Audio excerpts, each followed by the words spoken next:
Hi Scorpio, welcome po sa ating channel. At ito ay inyong daily gabay tarot reading for March 2, 2025.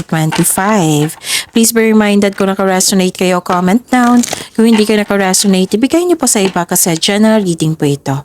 This is for you Scorpio ngayong March 2, 2025.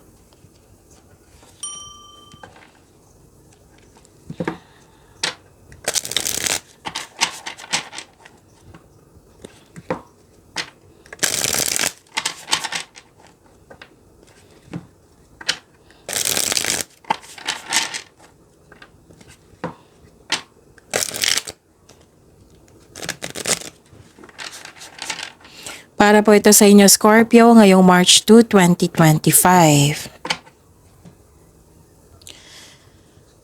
Maraming salamat po sa inyong patuloy na suporta at maraming salamat din po sa mga hindi nag-skip ng ads. Gamitin ang reading na ito bilang gabay lamang sa mga hindi pa nag-subscribe. Subscribe na po kayo at click bell notification para malaman nyo na may bago tayong video. Para sa mga gusto magpa-reading po, may lumabas dyan sa screen nyo ngayon. Panoorin nyo po at sundin ng instruction. Spirits Guide, mga ganap pa para kay Scorpio ngayong March 2, 2025. I need 3 cards po.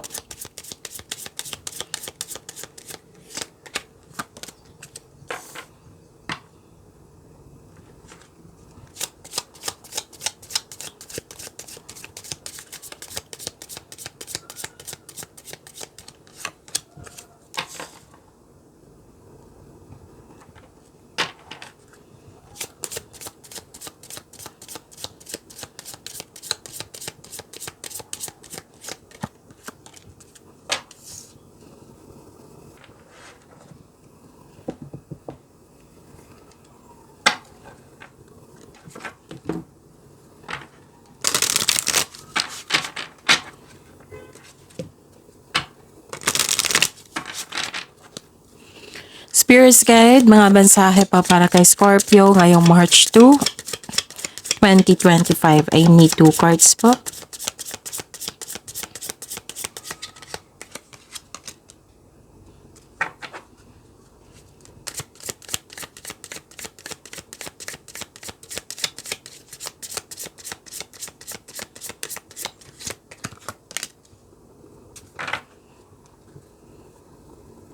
Okay, Scorpio, ngayong March 2, 2025, wow, naka-receive kayo ng good news.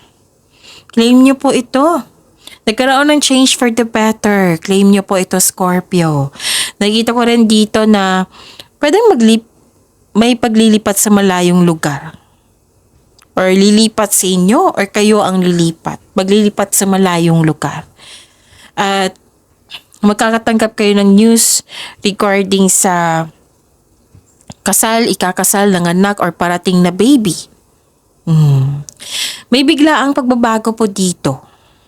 May biglaang pagbabago dito na may ganap na separation. Pwedeng tumiwalag ka. Pwedeng umiiwas ka. At gusto mong magkaroon ng time for yourself. Isolation po. Yung makapag-isip ng mabuti para makapaghinga. Para sa pagbalik mo, re-energize na kayo. Nakita ko rin dito na may concern ka sa isang tao na stricto or hindi madaling kausap. May nakita rin ako dito na pumasok kayo sa isang malaking building na may inaasikaso kayo. Or may balak or ginawa mo na ngayon. Nakita ko dito na malaki ang influence ng isang babae sa araw na ito. Courage. Be brave enough to chase your dreams. Growth. Focus on personal and spiritual growth. Spirits Guide, ano po yung energy ni Scorpio ngayong March 2, 2025?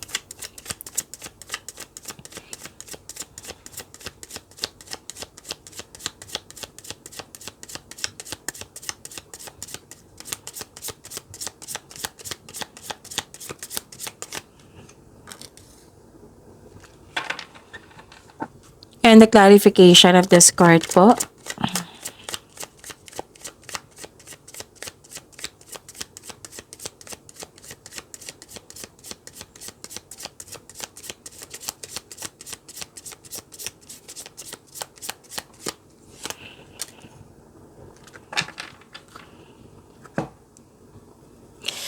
may narinig kayo or may nakita kayong repeating message, meaning to say, pinupush ng cards niyo yan kasi ang ilan sa inyo hindi pa binigyan ng atensyon. Na kung maaari din po, bigyan niyo po ng solusyon at aksyon. Remember, Scorpio, at the end of the day, alam mo na ikaw lang taong may kakayahan at responsable na gumawa ng sarili mong katotohanan at kinabukasan. So ano yung energy ni Scorpio? Nakita ko dito na nagkaroon po ng conflict, argument, may pagkawala, paninirang puri, or panulokong magaganap. Mag-ingat din sa sasabihin mo sa isang tao. Mag-iingat sa mga sinasabi at ginagawa. Yan. So this card tells you na ang pagkakaroon ng pagtatalo or pag-aaway sa isang connection sa isang tao ay natural element of all relationship. Dito mo rin makilala ang sarili mo kung paano ka mag-handle na ganitong sitwasyon. At dito mo rin makilala yung sarili mo. Dito mo rin malalaman kung right time na bang mag-walk away. So nagkaroon ng conflict dito sa isang close friend, pwedeng sa family. So addressing hurt feelings often leads to improved communication. So improve your communication, mag-usap po at magpatawad. Okay? Someone is giving up dito. May ganap dito na gustong manalo. Gustong manalo. So may clarification dito sa cards nyo dito sa inyong oracle cards na may separation. May separation din ako nakikita dito. Maraming case ng separation ha. Pwedeng literal na separation. Pwedeng separation of responsibilities. Pwedeng separation na kailangan mong lumayo para mag-abroad para sa future mo. Maraming case po niyan. Pwedeng nagkaroon kayo ng, kaya nga, may sabi ang card nyo dito na mag-ingat sa sa mga sinasabi at ginagawa. Baka ma-hurt din yung tao na naging sensitive po. Pero kailangan ng improvements communication dito eh. Pero yung taong iyon, kung parati siyang gumagawa ng gulo or away, baka it's time na po na magdesisyon. Kasi this card asks you that it is probably time to walk away from it. Pero at the end of the day, kayo naman po yung mag-decide niyan eh. So may toxic dito na tao ha. So listen to your intuition. It will guide you away from toxic people or toxic place.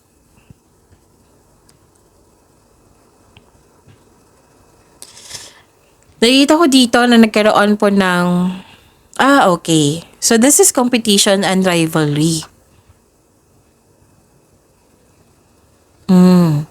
Pero tapos na to. Kasi pwede din na nag-decide ka. At the end of the day, nag-decide ka na. Teka, sumusobra na to Kasi exaggeration, nakikita ko dito, sumusobra. You're finding a solution na. Pero sabi po ng card, hindi po daw kailangan makipag-away. Yung mag-response kayo sa nag-provoke sa inyo. Umiwas na lang po daw, sabi po ng card. Kasi kung magkakaroon ng away, mas maapektuhan kayo. You're finding a solution now. Okay?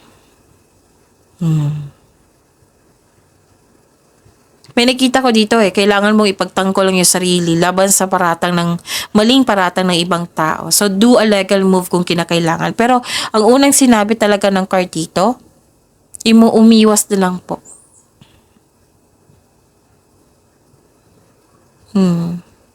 Okay?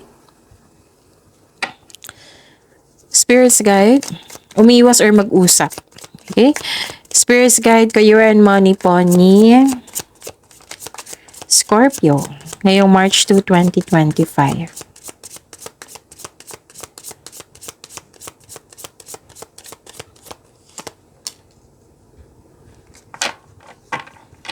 And the clarification of this card po.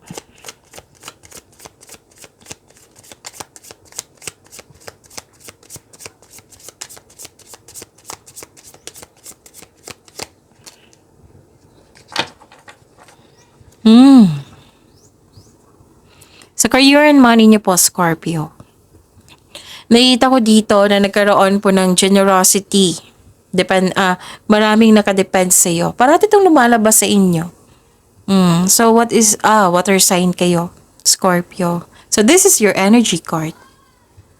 So sabi ng card dito, may nangyaring abundance. So claim niyo po ito. Okay? May nangyaring abundance at naging generous kayo sa araw na ito. Maraming nakadepend sa inyo, oh. You have abundant in life. Practical ka, mahusay sa buhay, maparaan at mapasuporta. Suporta sa inyong boss, mentor or life coach. It will help move your career forward.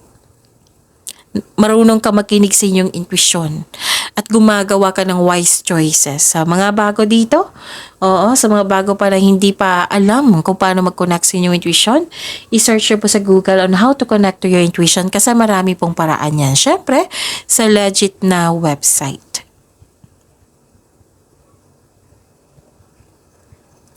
So, marunong kayo magkinig sa inyong intuition. This is good. Full support ang grupo ng tao. And I believe this is your family or close friends. Full support sa iyo. Sa inyong career and money. At may dito, kanina pa to sa oracle cards nyo, di ba may energy ng isang babae. Kung stress ka, nabibigatan ka, you're not okay, try to communicate to the person na isang babae, mother figure, or connect to the children. Kasi nakikita ko dito na ma-re-energize ka. Yung maging maganda yung flow ng energy mo. Pagkausap mo sila, pagkasama mo sila. Kailangan mong mag-relax dito, And you deserve this relaxation kasi may resulta abundance to. Abundant in life, so claim nyo po ito. Scorpio.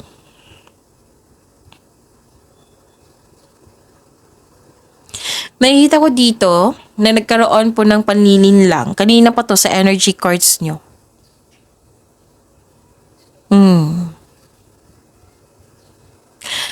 Okay, may sabi po ang card niyo po dito. Bumuo kayo ng diskarte upang makuha ang gusto mo. Or umalis sa inyong trabaho dyan, umiwas kayo kasi may toxic na naganap, toxicity.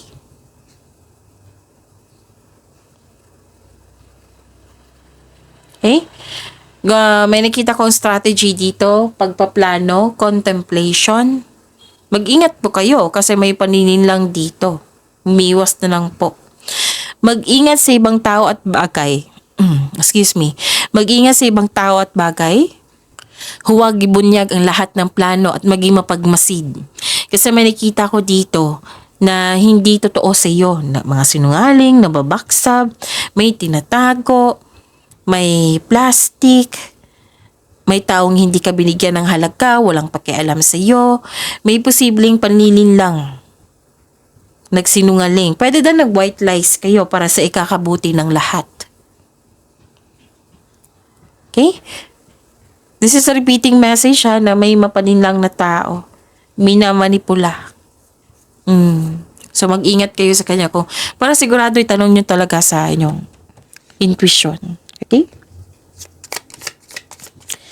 Spirits guide, love life, self-love, partnership, and romance ni Scorpio ngayong March 2, 2025.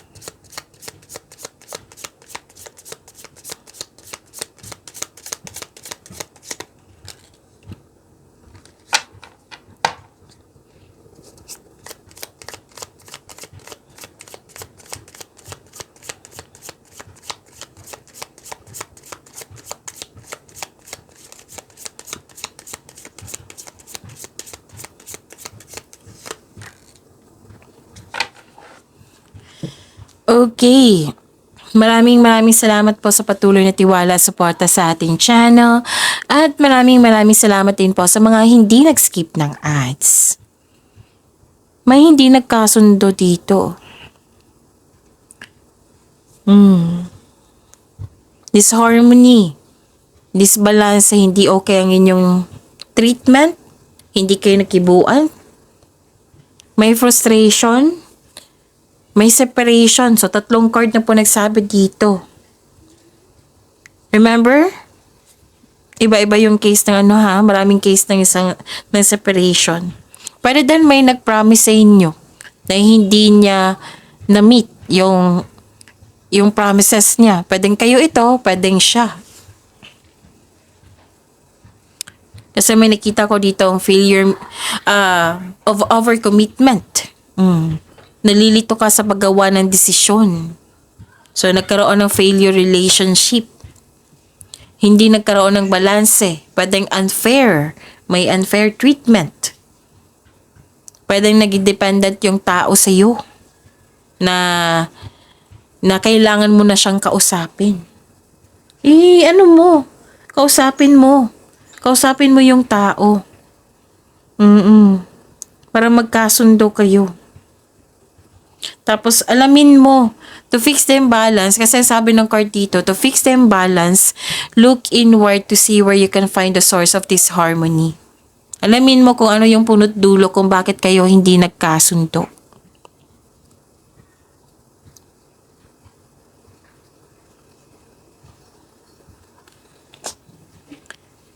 May hindi marunong magbigay halaga. Kanina pa to eh. So, this is a repeating message ha. Pay attention kayo kasi pinupush ng cards nyo ito. Kailangan nyo bigyan ng atensyon, solusyon. Kung maaari po, bigyan nyo ng aksyon. Nang dahil dahil sa nahihirapan sa paggawa ng desisyon, nang dahil sa isang tao na mahilig magmanipula, hindi naging stable yung emotion mo.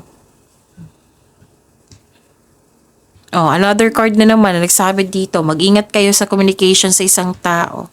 Baka may masabi ka na hindi maganda sa kanila kasi naging sensitive po ito. Or, nireject mo yung tao na gusto makipag-usap sa iyo. That is a repeating message ha. Iba-iba yung card. That is a repeating message. Pinupush ng cards nyo po iyan. So, pay attention kayo. Magkakaroon ng moving on dito. Nalungkot ka sa mga pangyayari, nagkaroon ng grief and sadness, pero now, nagkaroon ng silver linings at pag-move forward. Nagkaroon ng hope and healing po. Don't worry. Naka-move on ka na sa lahat ng unos na nagtaan at tanggap mo na yung mga nangyari. Yung pinatawad mo na sila at pinatawad mo rin yung sarili mo. Pinatawad mo na sila at higit sa lahat ang sarili mo. Nagkaroon ng healing and growth sa araw na ito. So claim niyo po ito. Itong silver linings nito, itong moving on. Don't worry, after nito, magkakaroon po ng new direction. Kunin mo lang yung mga nangyari, kunin mo yung wisdom message sa inyong learning journey. Okay? So, claim this hope and healing po.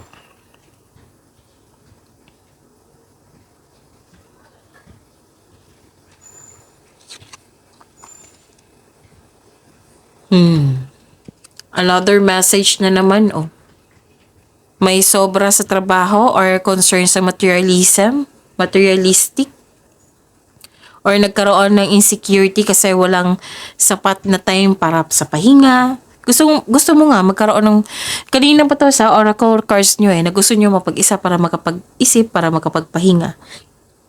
Excuse me. Nagkaroon ng sobrang focus sa wealth and possessions. Pwedeng kayo to ha, or concern mo sa isang tao na nagkaroon ng overspending sa pera, overspending sa gamit, overspending sa trabaho. Pwedeng concern to sa iyo or concern mo sa isang tao. So this card tells you na focus kayo sa emotional and mental stability. Kailangan nyo mag-relax at makinig sa inyong intuition.